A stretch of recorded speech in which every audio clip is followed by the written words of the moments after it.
Bonjour à tous. Alors aujourd'hui je propose un petit exercice donc sur les additions avec les nombres relatifs. Je t'invite donc à faire cet exercice, donc de mettre la vidéo en pause et lorsque tu auras terminé, de mettre la fonction play afin de pouvoir avoir les explications avec la correction. Je suppose que tu as eu le temps de faire cet exercice, donc nous allons pouvoir corriger cela ensemble. Alors, on va écrire grand A déjà pour la première question.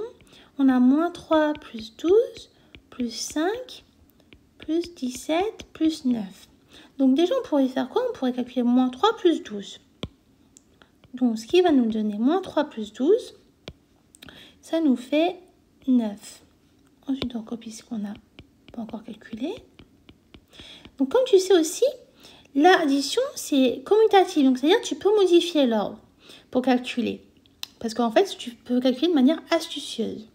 Donc, tu remarques quoi?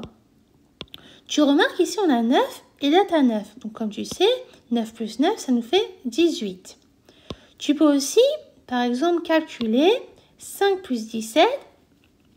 Et comme tu sais, 5 plus 17, ça nous fait 22. Donc, on va écrire plus 22. Bah là, automatiquement, comme on a pu modifier un peu l'ordre et calculer de manière astucieuse, tu sais très bien que 18 plus 22, ça nous fait 40. Voilà. Donc là, on a terminé notre premier calcul. Ensuite, la question 2.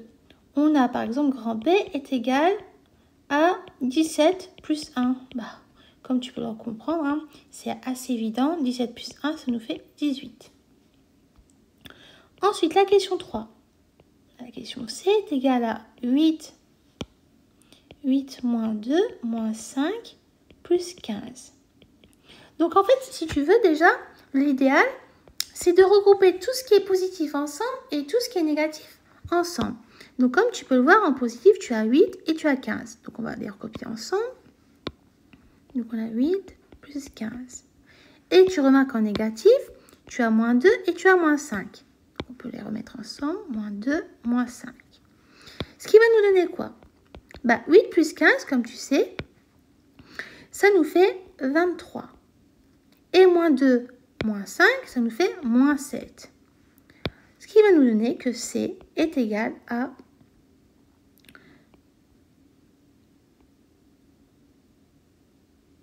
16. Voilà. OK? Ensuite, la question 4. On a, par exemple, D est égal à moins 2 plus 9. Ce qui va nous donner quoi? Bah, comme tu sais, si on veut retirer les parenthèses, bah, moins 2, bah, on peut retirer, hein, ça reste moins 2. Et plus par plus, ça nous fait plus, donc ça nous fait plus 9. Et donc, comme tu remarques ici, on n'a pas le même signe. Donc, on va regarder c'est qui est plus grand entre 2 et 9. Et bien, on remarque que 9 est plus grand par rapport à 2. Et comme on voit que 9 est positif, et bien, on remarque automatiquement que le résultat va être positif. Donc là, ce que tu vas faire 9 moins 2. Et 9 moins 2, ça nous fait 7. OK? Ensuite, pour terminer, on a moins 17 plus 5 moins 1. Bah, comme tout à l'heure, hein, on va regrouper tout ce qui est négatif ensemble et tout ce qui est positif ensemble. Tu remarques qu'en négatif, tu as moins 17 et tu as moins 1. Donc, si on les recopie, ça nous fait moins 17, moins 1. Tu remarques qu'en positif, on a 5. Donc, on va recopier notre 5.